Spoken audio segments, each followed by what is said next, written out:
As we step into a new month, I want to take a moment to acknowledge something many of us are feeling.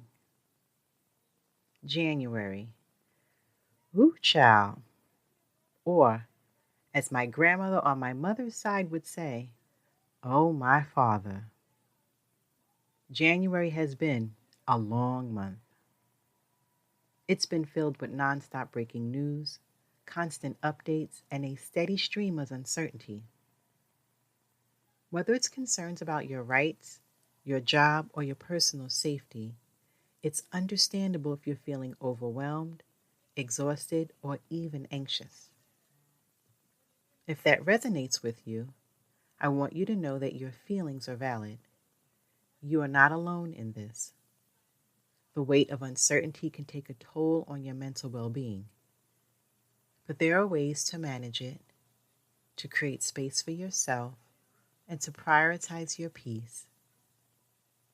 So before I go any further, let's take a few minutes to pause and reset with a guided breathing exercise. Wherever you are right now, if it's safe to do so, I invite you to close your eyes or soften your gaze.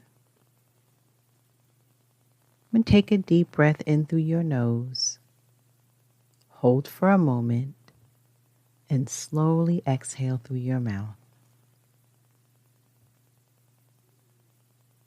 And let's do that again. Inhale deeply, filling your lungs completely. Hold for a second, and exhale slowly, releasing any tension. Now bring your awareness to your breath. And there's no need to change it, just notice it. The natural rhythm of your inhale and exhale. If your mind begins to wander, that's okay. Simply bring your focus back to your breath. With each inhale, imagine breathing in calm, steady energy. With each exhale, picture yourself releasing stress, worry, and anything weighing you down.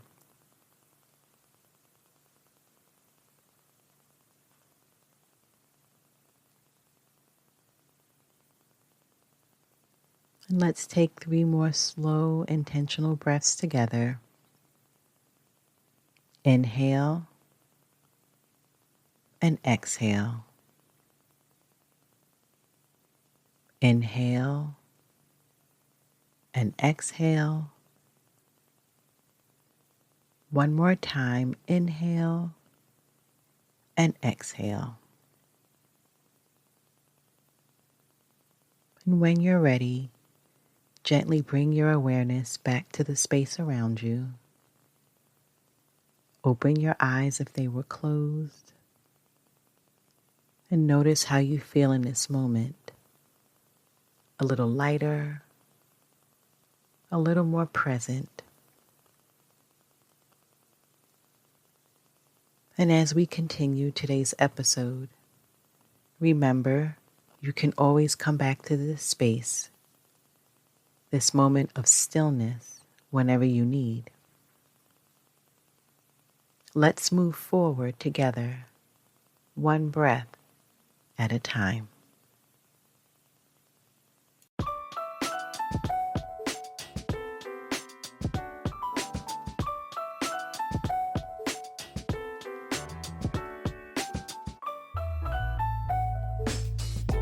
You're listening to the Positive Professional Podcast with your host, me, Tracy Yvonne.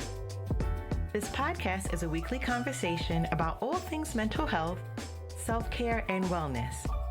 And there'll be sprinkles of positivity, mindfulness, and guided meditations.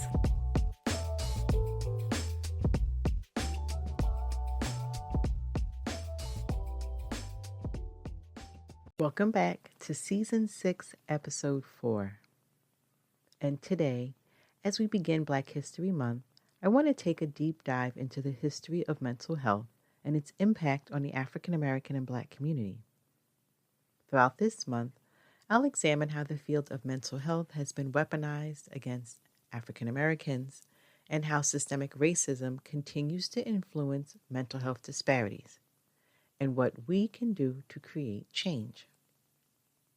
For my first episode of this series, I'm going to be starting with a term that encapsulates the deeply racist foundations of psychiatry and medicine in the United States: drapetomania.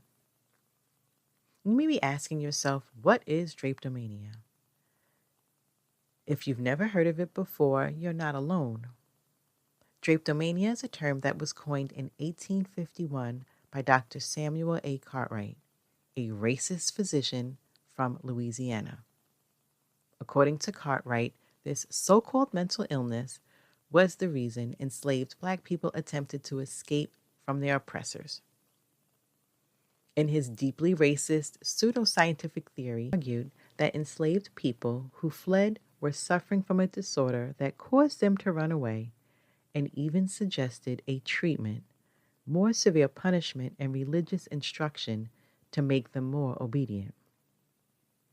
To put it plainly, drapetomania was a fabrication, a lie designed to justify the humane treatment of enslaved people. It was one of many ways in which pseudopsychiatry and medicine were used to uphold slavery and dehumanize African American people.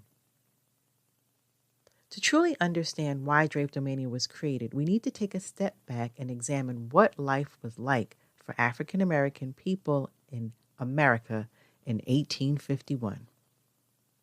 Slavery was still legal, and enslaved individuals were treated as property rather than human beings. My ancestors.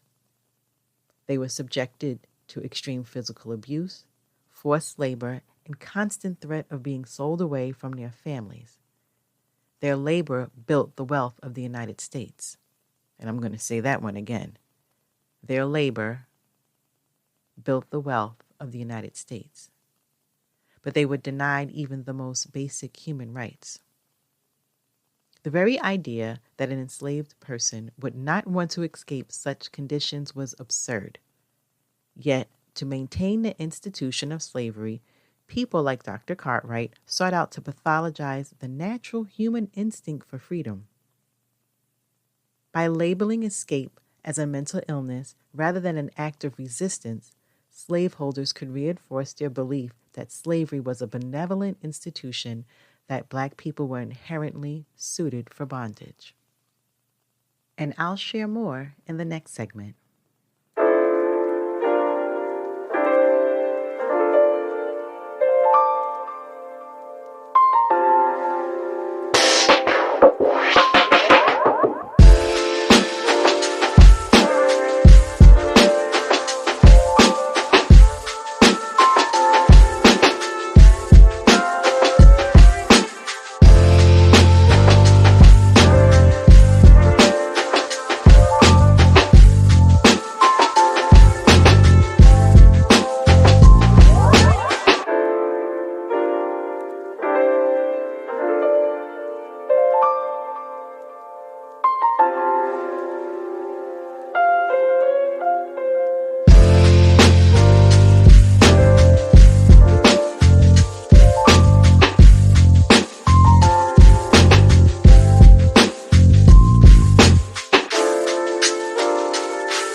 Thankfully, by the late 19th century, drapetomania was widely discredited by the medical community. As the abolitionist movement gained traction and slavery was eventually abolished, the idea that enslaved people had a disease that made them want to run away was recognized for what it truly was: racist propaganda. But just as drapetomania is no longer considered a legitimate medical condition, doesn't mean its legacy is gone. In fact, this is exactly why I chose to begin my Black History Month series with this topic. It serves as a stark reminder of how science and medicine have historically weaponized Black people to justify oppression. So why does it matter today? Because while drapetomania as a diagnosis may be obsolete, the attitudes and structures that supported it still exist in various forms. African Americans continue to face disparities in mental health treatment, are more likely to be misdiagnosed, less likely to receive adequate care, and more likely to experience stigma when seeking help. Even today, African American people's resistance to injustice is often pathologized.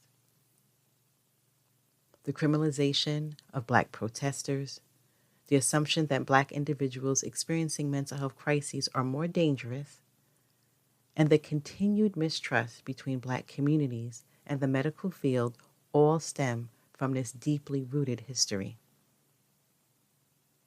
By understanding where these injustices come from, we can begin to dismantle them. We must remember this history, not as a relic of the past, but as a lesson in how racism continues to shape our institutions. We need to challenge the biases that persist in mental health care, educate ourselves and others about the intersection of race and psychology, and advocate for policies that ensure equitable treatment for all. As we continue Black History Month, this series is going to explore more examples of how mental health has been used to harm the Black and African American community, and more importantly, how we can move forward with healing and change. Thank you for joining me on this journey. If you found today's episode informative, I encourage you to share it with others. Let's keep this conversation going. Until next time, take care of your mental health and continue to challenge injustice everywhere you see it.